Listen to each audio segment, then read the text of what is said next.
मोहतरम सामीन सलामुन अलैकुम। नाजरीन, आज हम सूरह अल बकरा आयत नंबर 41 पढ़ेंगे। मैं उम्मीद करता हूँ कि आप इसे गौर से सुनेंगे और अपनी जिंदगी को कुरान के मुताबिक गुजारने की कोशिश करेंगे, क्योंकि कुरान अल्लाह ताला की तरफ से नाजिल करदा इंसानों के लिए एक मुकम्मल ज़ाब्ता हयात है। नाजरीन, जालिमों, मुशरिकों और नाफरमानों के लिए दर्दनाक अजाब की खबर कुरान हकीम में बार बार दोहराई गई है। ये सिर्फ कुरान की इत्तबा करने वाले बाशऊर अकल वाले ही समझते हैं, बाकी मजाक उड़ाने वालों की कसरत है। अबाउजदाद की इत्तबा का तोती बोल रहा है, कुरान महजूर है, अंधेरों को नूर, रैब को लारैब और जन यानी अकल को वही के मुकाबले में म्यार करार दिए कर कुरान के म्यार हक होने और उसकी इत्तबा से इनकार किया जा रहा है। कुरान को अकल के ताबा करके अपने नफ्स को इलाह बना लिया है, जबकि अकल को वही की इत्तबा का हुक्म है और अकल को भी वही के पैमाने पर चेक करने का हुक्म है, क्योंकि अकल पैमाना और म्यार नहीं है। कुरान नूर है, लारैब और हक है, यही म्यार है और यही पैमाना है। भला बताओ तो सही, अंधेरा और नूर बराबर हो सकते हैं? रैब कभी लारैब की तस्दीक और तशरीह हो सकता है और हक कभी अकली जन का मोहताज हो सकता है? अगर इसमें दो राय नहीं है तो ये हमारे माशरे में क्यों हो रहा है? क्या अब भी अकल से काम नहीं लोगे और गौर फिक्र नहीं करोगे? बढ़ते हैं अपने सबक की तरफ, पढ़ते हैं सूरह अल बकरा आयत नंबर 41। पहले इसका रवायती तर्जुमा हम पढ़ते हैं। और मैंने जो किताब भेजी है इस पर ईमान लाओ, ये इस किताब की तायद में है जो तुम्हारे पास पहले से मौजूद थी, लिहाजा सबसे पहले तुम ही उसके मुनकर ना बन जाओ। थोड़ी कीमत पर मेरी आयात को ना बेच डालो और मेरे गज़ब से बचो।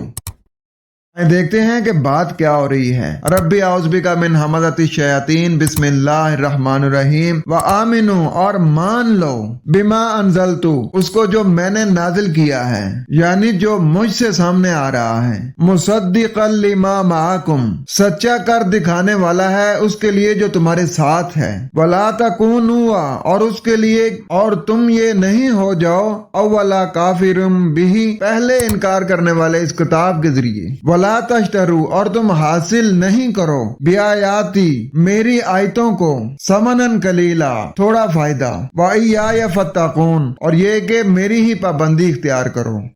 तो यहाँ फरमाया जा रहा है कि मान लो जो कुछ मुझसे सामने आ रहा है और ये जो तुम्हारे हाथों में किताब है ये अल्लाह ने ही दी है और ये सच्चा कर दिखा रहा है जो तुम्हारे साथ है, और तुम इस किताब के जरिए पहले इनकार करने वाले नहीं बन जाना। यानी बात जैसे ही समझ में आएगी तो कहेंगे कि नहीं, हम इसको नहीं मानते हैं। यानी हमारे बाप दादा जो थे ना वो इसको नहीं मानते थे, वो इस पे नहीं थे, और पूरी दुनिया नहीं समझ रही है जो तुम समझा रहे हो हमें। और अरब लोग वो उस चीज को नहीं समझो जो चीज तुम समझा रहे हो, तुम आगे और नए आए समझाने वाले, तो इससे आप पहले इनकार करने वाले हो जाते हैं। और आगे फरमाया जा रहा है कि तुम मेरी आयतों के बदले थोड़ा फायदा ना हासिल करो, यानी मेरी आयतों को थोड़े फायदे के लिए ना हासिल करो और मुझसे ही बचने वाले बनो। नाज़रीन, आयत पे जरा गौर करें कि फरमाया जा रहा है कि वह आमिनु बिमा अनज़लतु, कि उसको मानना है जो मेरी तरफ से तुम्हारे सामने आ रहा है, यानी कि किताब, जिसे किताबुल्लाह कहते हैं। ये जो तुम्हारे हाथों में और जो तुम्हारे अबाउजदाद के हाथों में किताबें उन्होंने पकड़ी हुई हैं इंसानों की लिखी हुई, ये वही नहीं है। उनके अंदर तो मिलावट है, उनके अंदर तो कुछ चीजें वही से ली गई हैं और कुछ चीजें इंसानों की लिखी किताबों से ली गई हैं। इंसानों की खुद साख्ता शरीतें, इंसानों की अपनी लिखी हुई फिके हैं उसमें। तुम तो वो इंसानों की लिखी जो किताबें ना उनको लिए फिरते हो।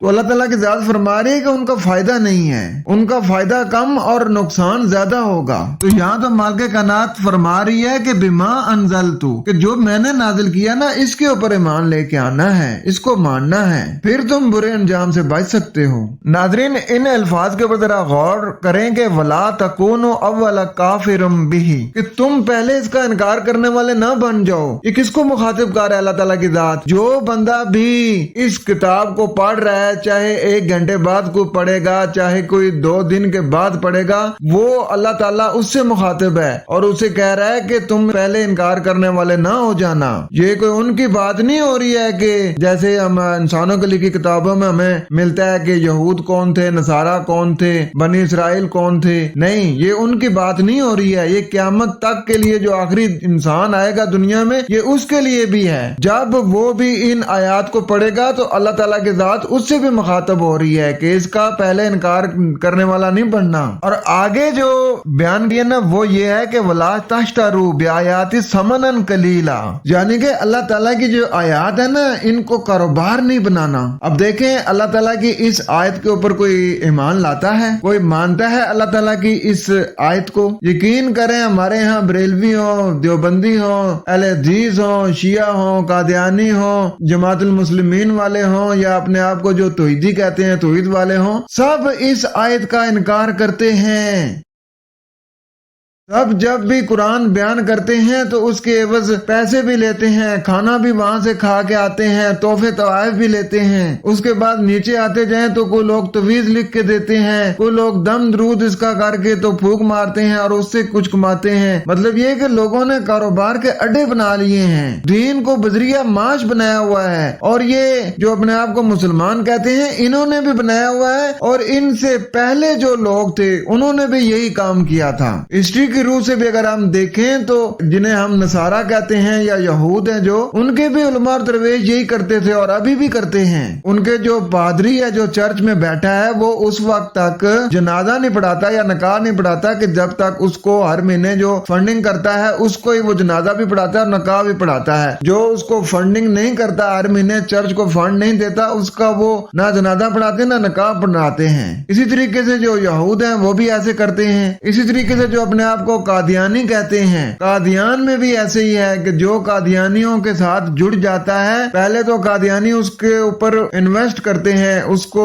नेशनलिटी भी दिलवाते हैं, उसको कारोबार भी सेट करवाते हैं, उसको शादी भी करवाते हैं। लेकिन जैसे वो सेट हो जाता है तो फिर उसने अपनी कमाई का कुछ हिस्सा हर महीने उनको वापस करना होता है। फिर वो इसी तरीके से वो और लोग जमा करते हैं, उनको फिर वो अपने उसमें मिलाते हैं और फिर उनको कहते हैं कि जब तुम सेट हो गए हो तो अब अपनी कमाई का इतना हिस्सा तुमने यहाँ जमा कराना होता है। तो यहाँ अल्लाह ताला की जात फरमा रही है कि ये तो बहुत थोड़ा सा मुफाद है जो तुम हासिल करते हो, अगर तुम इसको फॉलो करोगे तो इसके बहुत ज्यादा फायदे हैं जो तुम्हें मिलेंगे। और आगे फरमाया जा रहा है कि वइया या फत्ताकून, और मेरे खास हुक्म की नाफरमानी से बचो। यानी कि जो भी तुमने अमल करना है पहले कुरान में देखो, अल्लाह ताला ने जो हदायत दी है उसमें देखो कि उसमें क्या हमें मालूमात मिल रही है। अगर उसमें आपको मालूमात जो मिलती हैं उसके मुताबिक अपना वो मामला करोगे तो वो उसमें बेहतरी भी होगी और उसमें खैर भी होगी और वो सही भी होगा। ये है फत्ताकून। याद रखें कि अल्लाह ताला की जात नहीं किसी को तबाह करती, बल्कि अल्लाह ताला ने जो कवानीन दिए हैं, जो लोग उन कवानीन की वायलेशन करते हैं, तो जब वो उन कवानीन की जो वायलेशन करते हैं तो उस अमल से जो रिजल्ट मिलता है ना, उसका जो नतीजा जो बरामद होता है, वो नतीजा जो है ना उसको तबाह बर्बाद करता है। अल्लाह ताला की जो दी हुई सलाहितें हैं ना उनको इस्तेमाल में लाएं। अगर आप आग में हाथ डालेंगे तो डेफिनेटली आपका हाथ जलेगा। अल्लाह ताला ने आपको अकल शऊर दिया हुआ है, आप क्यों आग में हाथ डाल रहे हैं? जाहिर बात है कि आग में हाथ डालेंगे तो आग का तो काम ही है कि जलाना, वो तो डेफिनेटली जलाएगी। तो ये है अल्लाह ताला का कानून मुकफ़ात कि जिस तरह का आप अमल करेंगे उस तरह का आपको उसका नतीजा भी भुगतना पड़ेगा।